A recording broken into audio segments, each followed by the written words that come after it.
notice that the word Israel, the name of Israel, was not mentioned at all during the debate. Right. This time, Israel did not come up. I think that perhaps Donald Trump made a mistake because he could have used it as he has done frequently to accuse the Obama administration of mishandling Israel and Prime Minister Benjamin Netanyahu. This is a weakness in Clinton's candidacy because she has recently suggested that she will continue basically the Obama's strategies both in domestic and foreign affairs. Only a few improvements would be needed. So I think there was a missed opportunity here for Trump to pressure Clinton on a significant issue. Now, during these days, we talk a lot about the effect of the recording, the leaked recording, in terms of the elections, in terms of those voting. But how about for the next stage? Let's say Trump becomes president. How will the world look at Trump? Will international leaders maybe refrain from meeting him, maybe wait for the next president? Maybe they'll look at him a different way? Yes. Those who are now saying they will not meet him and that he is going to be a disaster for American foreign policy. We know from history that positions make leaders and not only the other way around.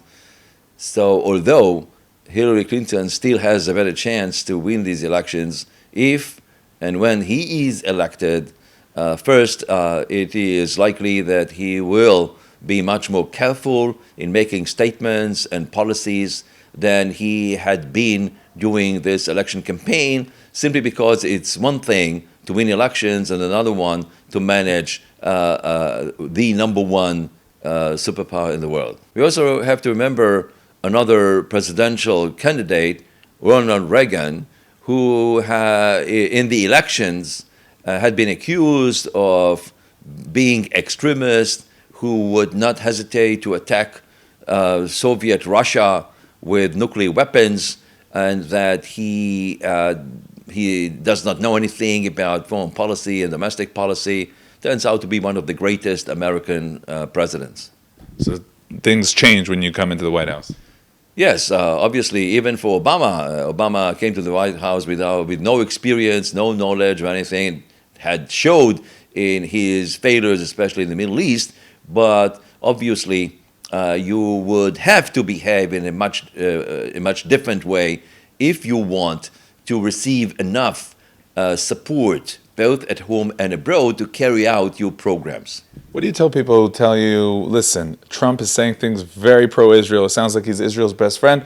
But with Trump, especially with Trump, you never know. You never know what his impulses will take him to. No, the reason for this assessment is simply because he made several contradicting statements about Israel and the Middle East. For example, he said that he is the greatest supporter of Israel. Then the next day, he said he would be neutral in Israeli-Palestinian relations.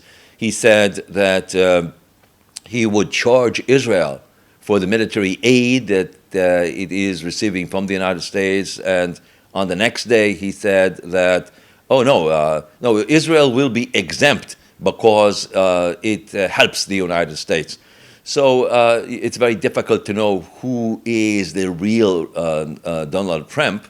But again, when you serve in the White House, you can't make that kind of changes in your statements and your policies, and he will have to adopt a strategy which is going to be clear for Israel and the Middle East. Posing even a two-state solution, according to the latest reports from the Trump campaign.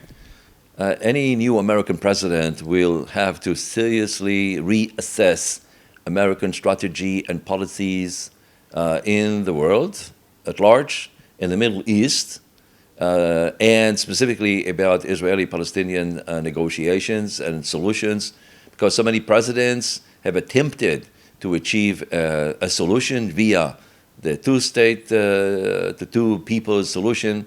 It has not worked, especially during the 8 years of the Obama's tenure at the White House.